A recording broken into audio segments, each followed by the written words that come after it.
Starting on assemblies, we're going to introduce some new terminology. Looking at how any of these parts go together, there's a basic logic and geometry. So our process is parts assemblies and drawings. We're going to create parts. The assembly is going to manage the relations between those parts, and we're going to see how they fit together. We can do the mechanical design, some basic engineering.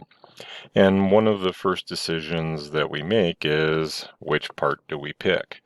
All right, so in SolidWorks, you are responsible for things like two objects occupying the same space, gravity.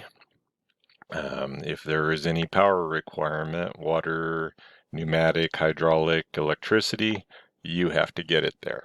All right, so when I'm looking at these parts, I think if all of these pieces were on the table in front of me, which one would I pick up first and start attaching to? So we're doing the pegs here, which is not necessarily a fastener. It's going to allow to movement, and depending on what the tolerances are on the holes and the peg, it might be a press fit, it might be a slip fit. If we pick it up, it might fall apart, right? So it's not a mechanical fastener like a screw, bolt and nut, and washer type scenario.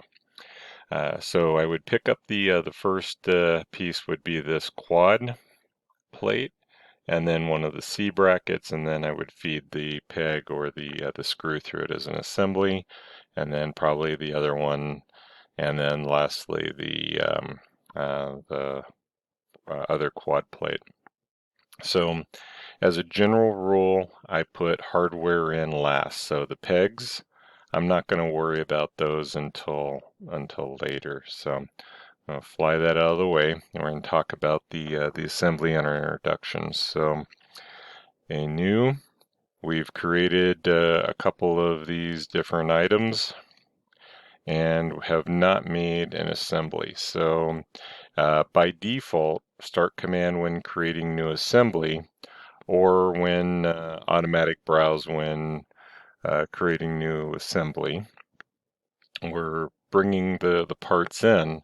So when I insert a component, it's going to ask, there are no open documents here, so there's not anything in any other windows open. If I was going through a normal process of I'd created these parts and then was bringing them directly over into the assembly, then there would be, say, the plate or the spacer in the list as to whichever one I had open last. So since it's not there, and I said I want the quad, I'm going to do the first round without configurations, and then for comparison, we're going to do a um,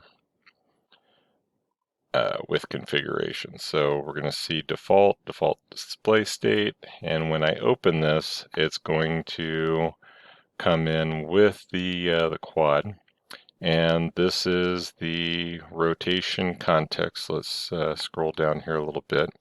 The graphics preview we are looking at, so I'm kind of over here on the property manager.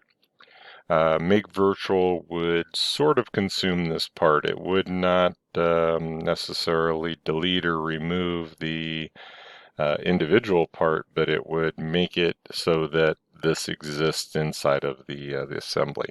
When we do a top-down version, the components are start out as virtual, and then we have to export them.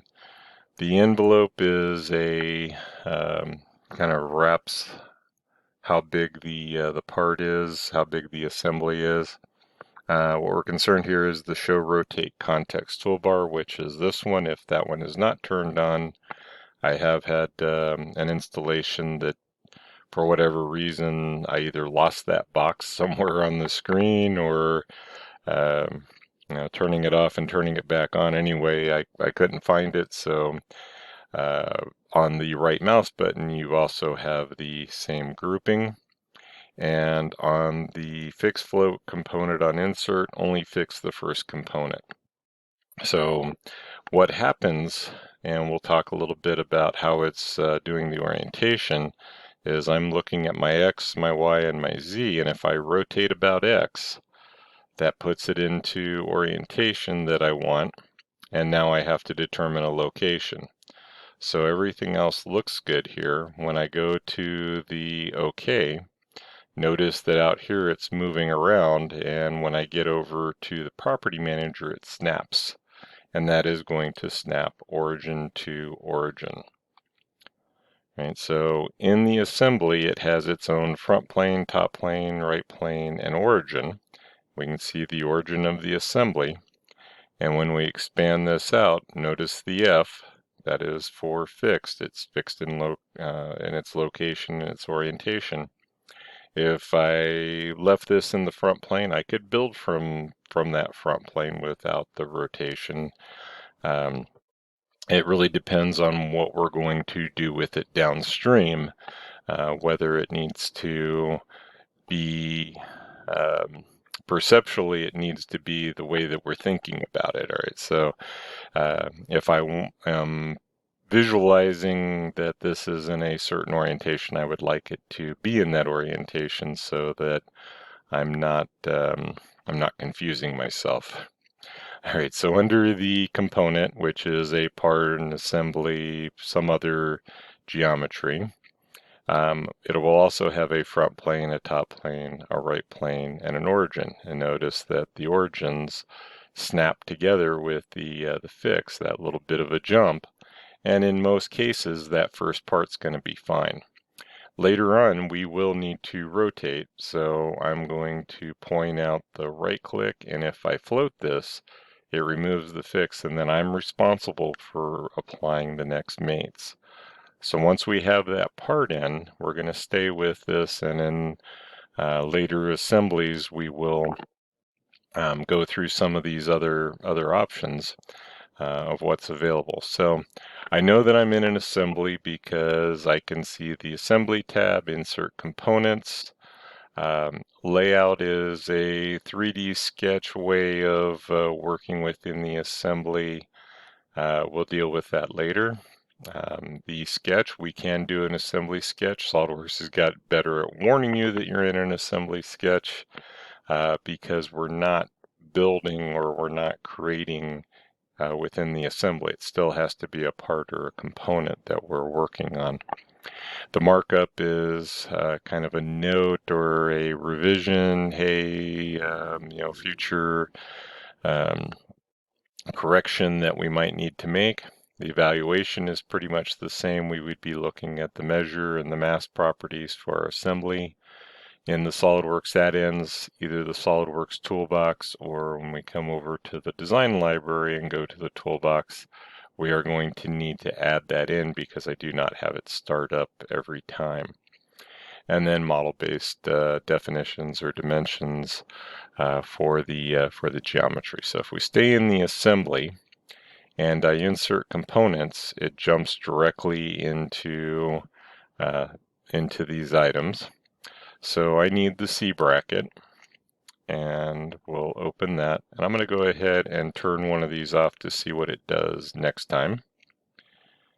And we'll go ahead, and if I hit the check mark at this time, notice it snapped its origin, and its origin goes to the midpoint. And that actually is showing me a symbol that is coincident between the origins. All right, so if I go ahead and hit OK, let's go ahead and do the float on this one. It puts it on the origin. That's not where I want it. It's not aligned. So I'm going to right click and float, and that's going to move, which is pretty much the same as just clicking anywhere in the work area. So when I bring in the next item, we'll place it out in the work area and then go through the mates.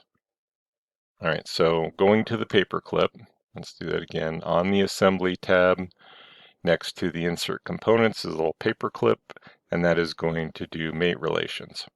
All of our mate relations in the standard are very similar to the sketch relations. So as you become familiar with those, these are going to have the same types of meanings.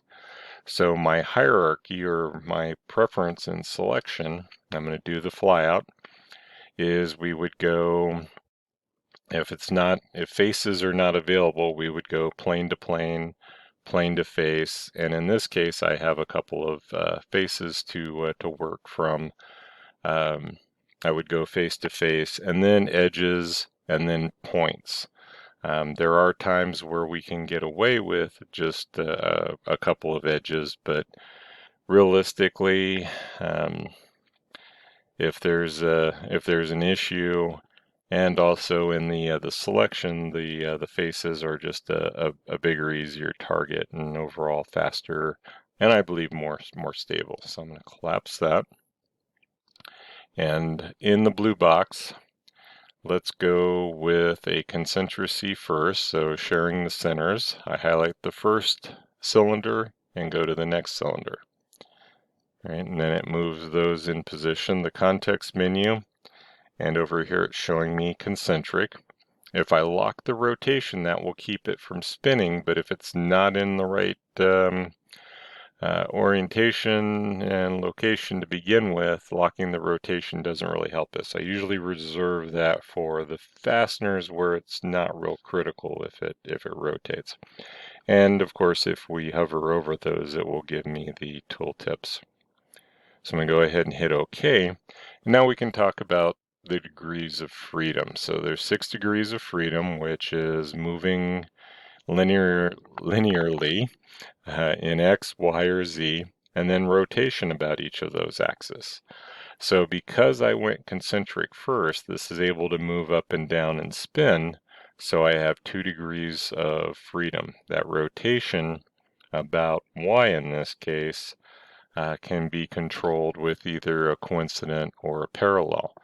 The linear move can be controlled with a coincident. So if I pick a face, and this is where you're going to get really good at using the middle mouse button to rotate and to zoom in.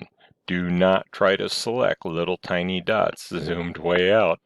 It's not going to work as well as putting it in a place where it's as easy as possible to make those selections. All right, and then that goes to coincident, and we accept. Now we just have rotation. And design intent, my magic crystal ball, says that eventually if this were to grow or this were to shrink, if they were to change sizes, coincident would generate an error. And parallel might be a better choice. All right, so we're in that same logic tree of if I do this, I get this. If I do that, I get that. So if I go to, I can pre-select, but usually if I'm picking faces, it's going to go to coincident if it's there. If there was a gap, then it would jump right to parallel. All right, so that one now doesn't have anything in front of it. I expand out and look at the mates. I can see the concentric, the coincident, and the coincident. At any time, if I decide I need that to be parallel, I always have the option to delete it, but this is like editing any other feature. I can go in, and as long as it's in the same grouping, I can change the mate within the rules to whatever I need it to be. All right, so we're not set in stone by any means with what we're creating here. All right, so if I go ahead and insert the next component, I'm going to turn off the automatic browse. Well, after this one, we'll go ahead and bring in another C bracket, and I'll turn off the automatic browse, and then we'll just manually browse from now on. All right, so kind of saw that snap, wherever it was, and we'll, instead of looking for it to go to the origin, all right, it's not doing that with the other corners, and we can kind of see it interfering in the other part. We have to be aware of those. If I wanted to go ahead and make the rotation about Y, we can come down to the context, the rotate context, and change its position. And if I click it, then it goes right to a minus sign instead of the F. So I don't have to float this, it's already floated. And if I right click, I'm going to see fix, but I don't want to fix it because that's not where it belongs. All right, so order does not matter. In most cases, it's kind of what you see as you see it. We'll go ahead and select and control select this time. I can always go to the mates. We can go to the right click and the mate, or if I pre-select, we can select, hold down the control button, well, select, rotate, hold down the control button, and go to coincident. And then I can see the two circles here, so cylinders. I can pick a cylinder, hold down the control button, go to the cylinder, and go to concentric. And then we also have the lock rotation and the flip mate alignment. Each of these mates has two solutions. So if I flip the alignment, it tells me that I have interfered with one of the other ones, and it's probably not going to let that go back. All right, so once I've applied it, I'm going to have to deal with the geometry. So it also flipped the mate of the coincident, and if I go back into the component to its mates and I find the concentricity, I can flip the mate alignment here and it will warn me again, no, I don't need to see the mates that were affected. We know that the other one was the coincident. And then we have to make the same choice with coincident or parallel, and I'll just stay with parallel. All right, so getting started with the assemblies, we're just going to go through the process and play with some of these different techniques. If you do all insert component, or if you do the select control select, or do all of the mate property manager, those are fine. It's getting used to the visual, the new terminology, and because we can rotate, well, let's go ahead and bring in the spacer. So I'll introduce one more. If I hold down the control button and I left click and hold down on the component out of the tree, or I left click and hold down the control button and then drag, I'm bringing in another instance just as if I'd gone to the insert component. So there are times where I am moving the part and it is free to move in all directions. And perceptually, I can get myself in a situation where I think I'm rotating the view, but I'm actually rotating the part, or I think I'm rotating the part and I'm actually rotating the view. So I did the select control select on the faces. We're going to go to coincident. And even looking at it there, it sort of flip-flopped on me. But as I move this around, it looks like it's doing the same thing, but if I go to the front view, it won't move up and down. It will move left and right and front to back. And if I tell it to rotate, we have move component and we have rotate component. I can also rotate the component. So I've only managed 1 degree of freedom. When we kind of move that around, either to see through the part and go to the cylinders, I can go select, control select, and concentric. And then if I want to do an error check of the alignment, then I would go to concentric here rather than the parallel. So different combinations, just like our relations in the sketches, are going to give us some the same results, just different ways of achieving the same thing. All right, so the last one here is going to be, the last component will be the peg, and I did not create 3 separate pegs. I only created the configuration for the peg. So if you created 3 separate pegs, you're going to select the 10 by 20. If you did the configuration, I'm going to go ahead and pick for the 10 by 20. And then that jumped right into it, I guess just because it's no open documents. So rotation wise, well, let's see what happens if I don't rotate it. So if I just place it, then the first mate that I put in is going to rotate it into position about the same as if I had rotated it with the context. So I'm going to stay with the select control select, and those will be concentric.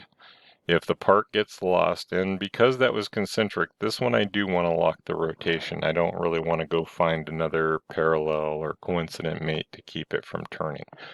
Because it's just a cylinder, I'm not really going to be able to tell that it's turning. Let's go ahead and lock the rotation.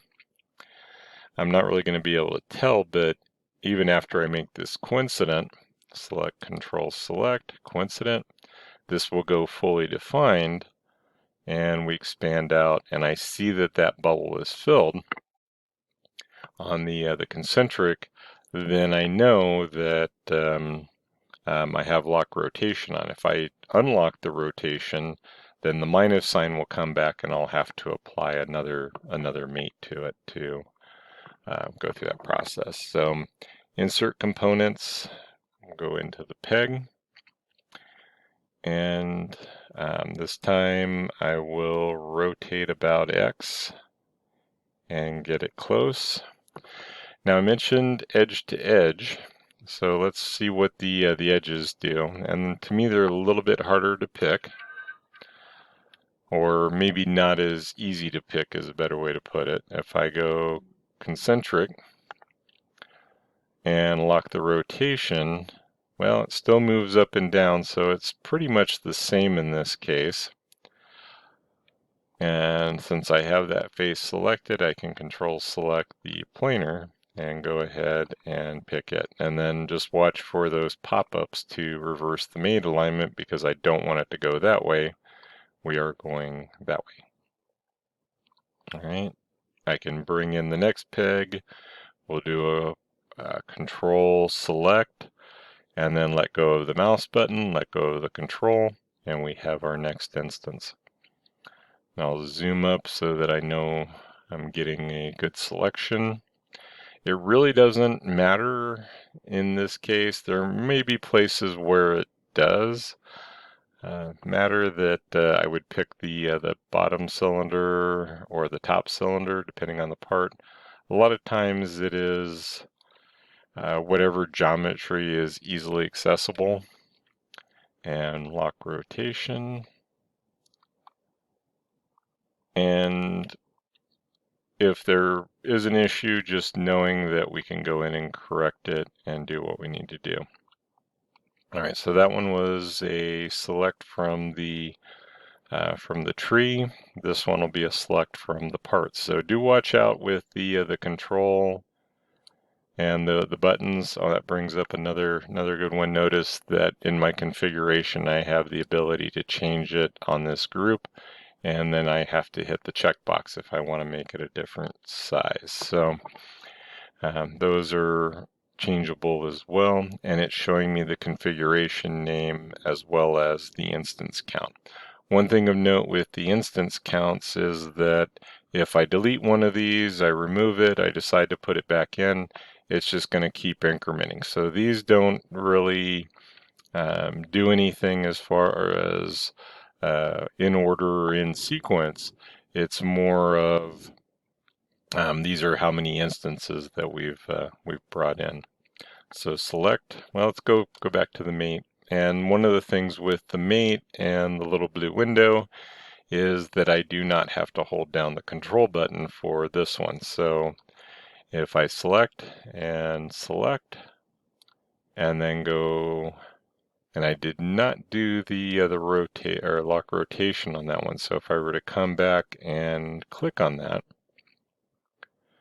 then I'm going to gain access to the lock rotation. I can accept it again.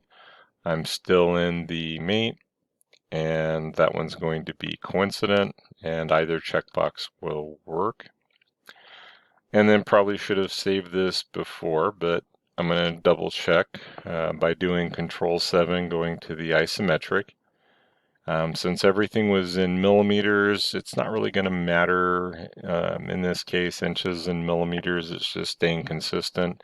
If we need to make a template for the assembly, But in a lot of cases, I will just switch to inch, pounds, and seconds from millimeters, grams, and seconds if I need that in my assembly. So this is P5-3. I'm going to save that.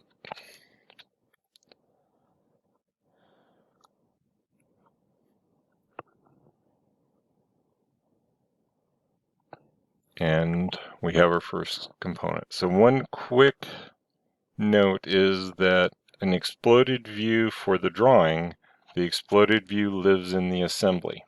We do not need a separate file for the exploded view. It is going to be a configuration underneath whichever, it's going to be a drive configuration underneath whichever configuration we're in, if we have several. And if I do an exploded view, and we'll pick this up next time, but I want to say this early and often, because if you're coming over from AutoCAD or from another drafting package, there are good reasons in those packages why you have a separate exploded view, why you have separate files for that geometry. Here we're going to manage the exploded view in the assembly, and when we take it over to the drawing, we'll be able to access it. So I only need one file, and it's going to contain the configurations, the drive configuration, and exploded views that we might need. All right, so we've made our first assembly. There's certainly a lot of terminology. This is picking it up. If I see any minus signs over here, it might mean that something is able to rotate. And like I said, with the pegs, it may be that we want to simulate how this can rotate and move through its range of motion. And so right now I have everything locked down. I would call this a static mate. Everything has a mate relation and it's not going to move. But if I wanted to see motion, I would make a dynamic configuration so that we can analyze that movement.